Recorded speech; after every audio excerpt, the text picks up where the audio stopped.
ఢిల్లీలో కూడా అక్కడ కూడా ఒక రాయి విషయం కలకలం సృష్టించింది.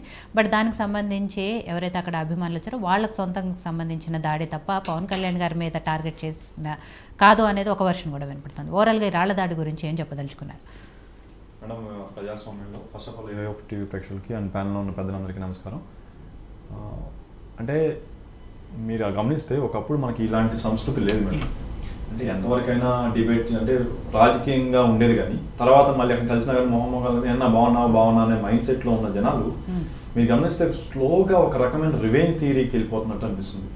ఇప్పుడు లాస్ట్ టైం టీడీపీ ఆఫీస్ మీద జనసేన పవన్ కళ్యాణ్ గారి మీద దాడి జరిగినప్పుడు కొంతమంది అభిమానులు ఉంటారు, వాళ్ళకి నన్ను ఏదో అంటే వాళ్ళకి బీపీ వస్తుంది, ఇలాంటి ఒక ఎంకరేజప్ మాటలు.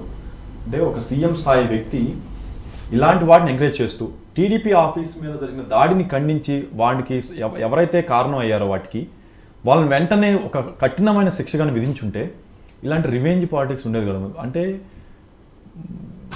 పవన్ కళ్యాణ్ గారు కానీ చంద్రబాబు గారు కానీ రెగ్యులర్గా ఒక మాట అంటూ ఉంటారు, పులివెందుల రాజకీయం అని. అంటే పులివెందులు ఊరు వాళ్ళని అనడం కాదు, అక్కడ పాటించే ఒక అంటే సంస్కృతి ఏదైతే ఉందో, అంటే రాజకీయ వికృత క్రీడని, ఫ్యాక్షనిజం అని మనం సినిమాలో చూసి చేసి ఆలోచించే విధానాన్ని, వాళ్ళ బాబాయిని ఎలా అయితే చంపారో అలాంటి రాజకీయ వికృత కోడ్ని మెల్లిగా మనం పెంచి పోషిస్తున్నట్టు అనిపించింది మేడం. ఇలాంటి విషయంలో నాకు ఒకటే మేడం, నేనేమి ఇప్పుడు దాన్ని తప్పు పట్టాలనో లేకపోతే ఇలా జరిగింది రాయదాడి జరిగింది అదంతా సొంత యాక్ట్ అని అనట్లేదు మేడం. అది యాక్టింగ్ అయినా ఏదైనా ముందు జరిగింది మనకు తెలియదు. ఇంటెలిజెన్స్ అడుగుతున్నప్పుడు మా జనసేన వాళ్ళదైనా టీడీపీ వాళ్ళైనా మా ఫస్ట్ రియాక్షన్ ఏంటి మేడం, ఇది భద్రతా వైఫల్యం.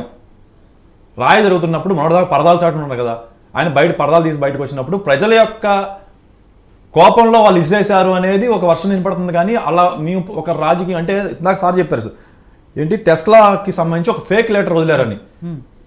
మార్కెట్లో 100 లెటర్లు వస్తాయి మేడం, అది ఆపాదిస్తారా జనసేనకి?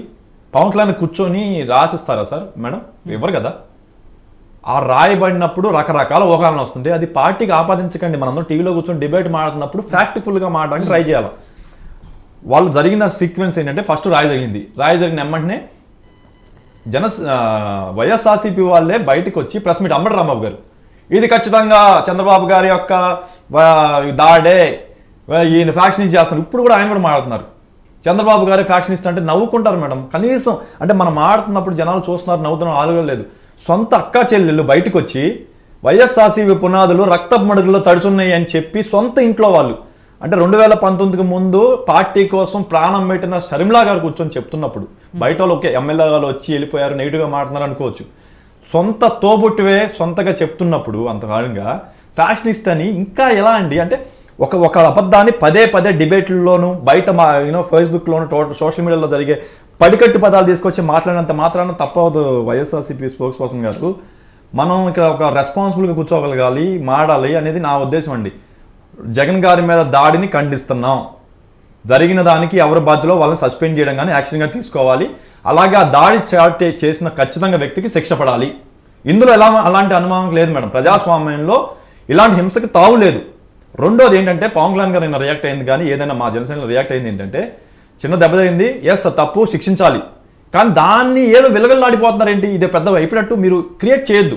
ఎన్విరాన్మెంట్లో చంద్రబాబు జగన్ గారికి అయిపోయింది కాబట్టి అని మా మీద ఏదో దాడి ఇప్పుడు ఖచ్చితంగా ఎలా ఉంటుంది మేడం, జగన్ గారి మీద దాడి జరిగింది కాబట్టి మేము పెట్టే సభల్లో కూడా ఒక మోకొస్తారు ఎవరో ఒకరు వైఎస్ఆర్సీపీ వాళ్ళు చేసిన పని అంటే మా నాయకుడి మీద రాయబడింది కాబట్టి మీ నాయకుడి మీద రాయబడాలి. దీన్ని వెంటనే ఖండించకపోతే అన్ని పార్టీలు అధినేతలు ఇది అందరిలోకి వెళ్ళిపోతుంది మేడం, ఆపని సంస్కృతి అయిపోతుంది. ఇది ఒక రకమైన రివెంజ్ పాలసీ లాగా ప్రజల్లోకి వెళ్ళిపోతుంది, విలేజ్ లెవెల్లోకి వెళ్ళిపోతుంది. అది ఆగాలంటే మీరందరూ రెస్పాన్సిబుల్గా ఒకరి మీద ఒకరు తిట్టుకోకూడదు.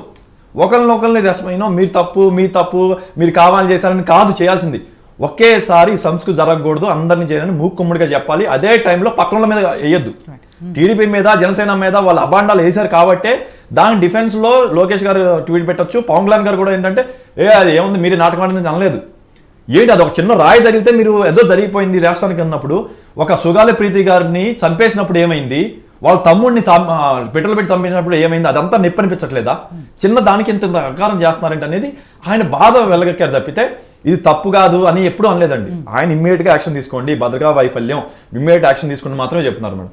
దానికి నేను సార్కి చెప్పేది ఒకటే అండి, దయచేసి మనందరం డిబేట్లో సోషల్ మీడియాలో వచ్చే డిస్కషన్లోనూ అమ్మలక్కలు ఆడుకునే పంపు చెట్టు దగ్గర లాంటి వాళ్ళతో మనం డిస్కషన్ చేయొద్దు. దయచేసి మనం మూకుమ్మడి ఖండిద్దాం. ముందు పక్కన వాళ్ళ మీద ఫ్యాక్షనిస్ట్ అనడం, టీడీపీ వాళ్ళు చేపించారనడం ముందు మీరు ఆపాలా. ఇది ఎవరు చేశారో నిజాలు నిగ్గు తేల్చండి అని వెంటనే చెప్పాలా, యాక్షన్ తీసుకుంటామని చెప్పాలా. అది మాత్రమే ఉన్న స్టేట్మెంట్. టీడీపీ వాళ్ళు చేపించారు చంద్ర అంటే రాజకీయంగా బెనిఫిట్ పొందామని మీరు స్టార్ట్ చేస్తే దాన్ని డిఫెండ్ చేయడానికి ఆబ్వియస్లీ అపోజిట్ వాళ్ళు తీసుకుంటారండి, స్టార్ట్ చేస్తారండి. మీరు ముందు వెంటనే చేశారు కాబట్టి మీ సీక్వెన్స్ ఆఫ్ ఈవెంట్స్ చూడండి. అంబటి రాంబాబు గారు ఫస్ట్ టైం బయటకు వచ్చారు, ఈవెంట్ జరిగిన వెంటనే దాన్ని డిఫెండ్ చేసుకునే విధానంలో మాట్లాడి ఉండొచ్చు. ఎందుకంటే మరి ఆబ్వియస్లీ మీరు మీద పడుతున్నారు కాబట్టి కాదు మీరు యాక్టింగ్ అని చెప్పి స్టార్ట్ చేశారు. ఇంకోటి సజ్జల రామకృష్ణారెడ్డి గారు ఇంకో మాట కూడా అన్నారు, దాడి జరిగింది సీఎం జగన్ మీద, మా పార్టీకి సంబంధించి మేము చూసుకుంటాము, అండ్ భద్రతా వైఫల్యం ఏదైతే ఉందో దానికి సంబంధించి కూడా మేము చూసుకుంటాం, మీకేంటి నొప్పి అనేది మాట్లాడతారు. టీడీపీ అన్న తర్వాత అండి, టీడీపీ వాళ్ళ మీద అబాండాలు వేసాక మీరు చూసుకునేటప్పుడు వెంటనే దాని గురించి చూసుకోండి అని చెప్పాం. కానీ ఎక్కడా కూడా మనకి ఎక్కడ ఏంటి కరెంటు పోయింది, ఆ చీకట్లో లైట్ లేదు, రాయి దగ్గరాకి వెంటనే పక్కన ఉన్న వాళ్ళు ఇలా అడ్డు పెడతారండి. సపోర్ట్ వాళ్ళు ఎవరు అడ్డు పెట్టలేదు, ఏదో క్యాజువల్ గా జరిగినట్టే డిస్కషన్. అంటే ఇది ఆల్రెడీ తెలిసిందా అనే మైండ్ సెట్ లో ఇలాంటి అన్ని మాటలు వచ్చాక జరిగిన డిస్కషన్ తప్పితే ఇది ఏం పర్లేదు రాయేస్తే రాసేదారు అనుకోవద్దు. అలా ఎప్పుడు అనుకున్నారు అంటే ఈ డిస్కషన్ ని అలా డైవర్ట్ చేస్తారు తప్పితే that is not the intention of Chandrababu Naidu గారు ఆర్ పవన్ కళ్యాణ్ గారు ఆర్ లోకేష్ గారు. అది మీరు అర్థం చేసుకోవాలి. ఇక్కడ డిబేట్ లో కూర్చొని నేనేమి మిమ్మల్ని విమర్శించడం కాదండి, ఇది ముమ్మాటికి తప్పు, అది ఏ కార్యకర్త చేస్తే తప్పు, వెంటనే యాక్షన్ తీసుకోండి. ఇది జరగాలి, ఇంకొకటి ఎవరన్నా రాయి ఎత్తాలన్నా చేయాలన్నా భయపడిపోవాలా, ఉచ్చపడాలి ఎవరికైనా, అలాంటి యాక్షన్ ఇమ్మీడియట్ తీసుకోండి. అలాగే ఇది ఫెయిల్యూర్ చేసిన భద్రతా అధికారి ఎవరైతే అతను ఇమ్మీడియట్ యాక్షన్ తీసుకోండి, బెటర్ పర్సన్ పెట్టండి, రేపటి నుంచి ఇంకా బెటర్గా ఉండండి. ఇదే టైంలో అలా జరగడం వల్ల మనందరం ఇలా డివైడ్ టాక్ చేయడం వల్ల చంద్రబాబు గారి మీద రాయడానికి ట్రై చేశారు వేరే వాళ్ళు, అలాగే పవన్ కళ్యాణ్ గారి మీద వేయడానికి ట్రై చేశారు. రేపొద్దున కత్తిసినా మనం ఇంతే మాట్లాడుకుంటామేనండి, మీరే చేస్తుంటారు సొంతగా చేస్తుంటారు మాట్లాడుకుంటాం ఇక్కడ కూర్చొని. అంటే మనం ఎక్కడికి వెళ్తున్నాం మనం, what are we trying to do? అనవసరంగా ఇవన్నీ నీచంగా చిత్రీకరించొద్దండి. మీరు వైఎస్ఆర్సీపీ అయినా సరే దాన్ని డిఫెండ్ చేసుకుని టీడీపీ అయినా సరే అంటే అన్నారు అనుకుందాం, రాజకీయంగా బెనిఫిట్ చెందుకోలేదు. ప్రజల్లో క్లియర్గా 2 రకాల మాటలు జరుగుతున్నాయి మేడం. ఆల్రెడీ నాకు కోడికత్తి గుర్తుకొచ్చింది అనే మాట ప్రజల్లోకి వెళ్ళిపోయింది. సో దీన్ని మనం రాజకీయం చేయాల్సిన జనసేనకు అవసరం లేదు, మా మిత్రపక్షమైన టీడీపీకి ఇది మేమే చెబుతున్నాం అన్నా, మనం డిఫెండ్ చేయాల్సిన అవసరం లేదు, అలా వెళ్ళాల్సిన అవసరం లేదు. అది ఆల్రెడీ ప్రజల్లో నమ్మకం లేదు కాబట్టి మనం దీన్ని ఏమీ చేయక్కర్లేదు, మనం ఏం చేయట్లేదు కూడా. బట్ మన మీద విమర్శన చేయొద్దు, అన్నింటి ఖండించడం మాత్రం నేను చెప్తున్నాను అండి. రెండోది, మాటలు మాట్లాడితే ఏ రకాలను మాట్లాడుతున్నా అంటే, జగన్ గారు అప్పట్లో సీఎంగా ఉంటే చంద్రబాబు గారిని లేకపోతే పవన్ కళ్యాణ్ గారికి ఏమో 3 పెళ్లిల గురించి మాట్లాడతారు, చంద్రబాబు గారిని గంతో కాల్చినా తప్పు లేదంటారు. ఇప్పుడు సీఎంగా లేని వ్యక్తి సీఎంగా ఉన్నప్పుడు తప్పండి, అవన్నీ కాదా? మన ఊరిని పక్కన వాళ్ళ గురించి అనేటప్పుడు ముందు మనం నలుపు చూసుకుంటే బాగుంటుంది అనేది నా ఉద్దేశం అండి. మూడోది, ఎయిర్పోర్ట్ కోడికత్తి ఎన్ఐఏ పరిధిలో ఉంది కదా అని ఏదో మాట్లాడు సార్ ఇందాక. సార్ జగన్మోహన్ గారు ఒక స్టేట్మెంట్ ఇచ్చారు ఎన్ఐఏకి, నాకు ఎలాంటిది అవసరం లేదు, ముందుకు వెళ్ళక్కర్లేదని స్టేట్మెంట్ ఇచ్చారండి. తీసుకురామంటారా స్టేట్మెంట్ ఇచ్చారండి. నాకు దీనికి సంబంధించి నాకు ఫర్దర్గా ప్రొసీడింగ్ సంబంధించి నన్ను ఇన్వాల్వ్ చేయొద్దని స్టేట్మెంట్ ఇచ్చారు జగన్ గారు. మీకు స్టేట్మెంట్ చూపించమంటారు, ఇప్పుడే చూపిస్తాను, మీకు వాట్సాప్ చేస్తాను చూడండి. జగన్ గారు ఇచ్చిన అఫిడవిట్ స్టేట్మెంట్ అని. అంటే మా ఉద్దేశం ఏంటంటే కావాలని దీన్ని డైవర్ట్ చేయడానికి చేశారని ఉద్దేశంతో ఆరోపణే. కానీ ఇప్పుడు 5 సంవత్సరాలు అయింది, బాబాయ్ గొడ్డలపోటు అన్నారు, తర్వాత చంపి చంద్రబాబు నారాసుర చరిత్రను రాశారు, మా ఏదేదో మాడారు, ఈ రోజు వరకు తేలలేదు. క్లియర్గా అవినాష్ గారు అని చెప్పి సొంత చెల్లె చెప్తున్నప్పుడు ఇంట్లో కూర్చున్న మాటలు తెలిసినట్టే ఉంది. వాటన్నిటిని తీసుకొచ్చి వేరే పార్టీల మీద లేదా మా పవన్ కళ్యాణ్ గారి మీద ఏదో మాట్లాడు చెవాకులు వేవాకులు ఒక మాడడానికి శాంక్టిటీ లేకుండా మాట్లాడుతున్నారు, అమ్మలక్కలు మాడినట్టు. కాబట్టి నా ఉద్దేశం ఏంటంటే ఎన్ఐఏలో నా ఆన్సర్ అదండి. మూడోది, హత్యా రాజకీయాలు ఇవన్నీ అంటే నవ్వు వస్తుంది మేడం సార్. నిజంగా హత్యా రాజకీయాలు అనగానే బాబాయ్ గొడ్డలపోటు గుర్తొచ్చుంటే మీరు ఎలా మాట్లాడతారు? అది హత్యా రాజకీయాలు జగన్ గారు ప్రోత్సహించలేదని డైరెక్ట్గా ప్రోత్సహిస్తున్నారని చెప్పి షర్మిలా గారు డైరెక్ట్ స్టేట్మెంట్. ఆస్తి గురించి అడిగితే నా గొంతు పట్టుకొని ఎక్కారని చెప్పి ఆయన స్ట్రైట్ అవే ఆయన మెంటాలిటీని స్ట్రైట్ అవే షర్మిలా గారు చెప్పారండి, పబ్లిక్గా చెప్పారు. ఇంట్లో గొడవలు కూడా బయటికి పబ్లిక్గా చెప్పి అలాంటి పర్సన్ని మీరు హత్యా రాజకీయాలు ప్రోత్సహించరు, పక్కన ప్రోత్సహిస్తారంటే నవ్వుతున్నారు, జనాలు నవ్వుతున్నారు సార్. అయిపోయింది. మాట్లాడేటప్పుడు కొంచెం లాజికల్గా నమ్మదగ్గట్టు కొంచెం అవాయిడ్ చేయండి. మీరు హత్యా రాజకీయాలు అనే మాటని అవాయిడ్ చేస్తే మేము బాబాయ్ దగ్గర రాము. కనీసం అది అవాయిడ్ చేయకుండా బ్లంట్గా ప్రిపేర్ అయిపోయి గట్టిగా మాట్లాడితే అది కరెక్ట్, 10 సార్లు మాట్లాడితే అదే కరెక్ట్ అవుతుందనే ఒక కైండ్ ఆఫ్ ఐప్యాక్లో ఉన్న అలవాటుని అందరికి మీద రుతున్నారు. దయచేసి చేయొద్దు. ఇంకో $1 trillion economy since I'm chartered accountant, ఇందాక కూడా టీడీపీ వాళ్ళు మాట్లాడతారని ఎక్స్పెక్ట్ చేశాను. $1 ట్రిలియన్ ఎకానమీ అన్నా మన 5 మిలియన్ ఎకానమీ అన్నా మీకు అర్థం కావాల్సింది ఏంటన్నా 2047కి టార్గెట్ పెట్టుకుందన్న. ఈరోజు we are 2024 which is coming to almost 23 years అండి. ఈ రోజు డేట్లో already we have reach to near by $1 trillion economy for Indian economy.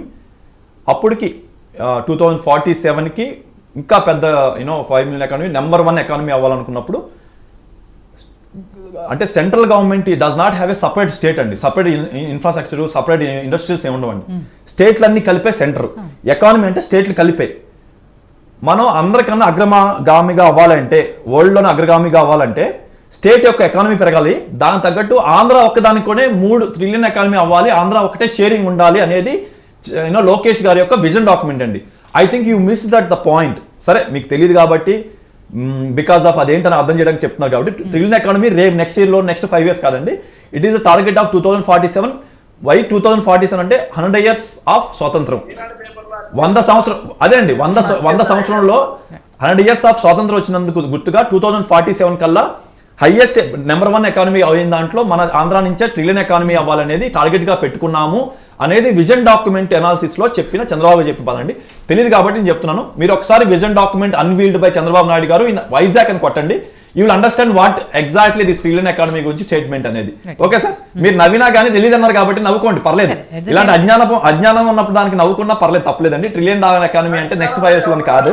సరే మీకు తెలియదు అన్నారు కాబట్టి ఎక్స్ప్లెయిన్ చేస్తున్నాను అండి. తెలియదు అన్నారు కాబట్టి మీకు తెలియదు అన్నారు కాబట్టి ఎక్స్ప్లెయిన్ చేస్తున్నాను సార్. అమరావతి ఒక్కటే కాదండి, it's about state, not just Amaravati, it's about state. ఒక నిమిషం, మీరిద్దరు మళ్ళీ తర్వాత మాట్లాడు. కృష్ణరాజు గారి దగ్గర నుంచి కూడా క్లారిటీ తీసుకున్న తర్వాత మళ్ళీ మాట్లాడదాం. ఎవరండి అది? ఎవరు? చెప్పండి శేఖర్ రెడ్డి గారు.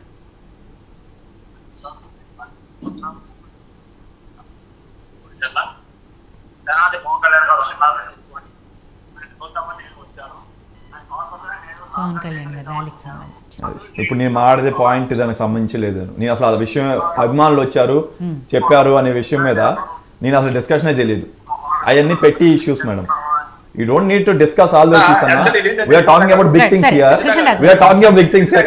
If you are taking that statement, and Pawan Kalyan గారికి ఆపాదించాలనుకుంటే షర్మిలా గారి స్టేట్మెంట్ తీసుకుందాం. షర్మిలా గారి స్టేట్మెంట్ తీసుకుందాం. రైట్ అవే షర్మిలా గారి స్టేట్మెంట్ తీసుకున్నామండి. ఓకే, ఆపాదిస్తామా? ఆపాదించాం సార్. దారిని పోయే ఒక అభిమాని స్టేట్మెంట్ ని మీరు తీసుకొచ్చి పవన్ కళ్యాణ్ గారికి ఆపాదించాలన్నప్పుడు షర్మిలా గారి స్టేట్మెంట్ తీసుకున్నాం. నేను దాని గురించి మాట్లాడండి.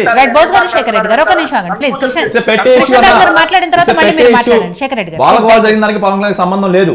షర్మిలా గారు చెప్పిన దానికి సంబంధం చెప్పండి. పోనీ సమాధానం ఉందా? నేనున్నాయా ఉంటే ఉండు. నేనున్నాయా నువ్వు మాడుకోయా. గౌరవం ఇచ్చి పుచ్చుకోవాలా. నేను మాట్లాడేటప్పుడు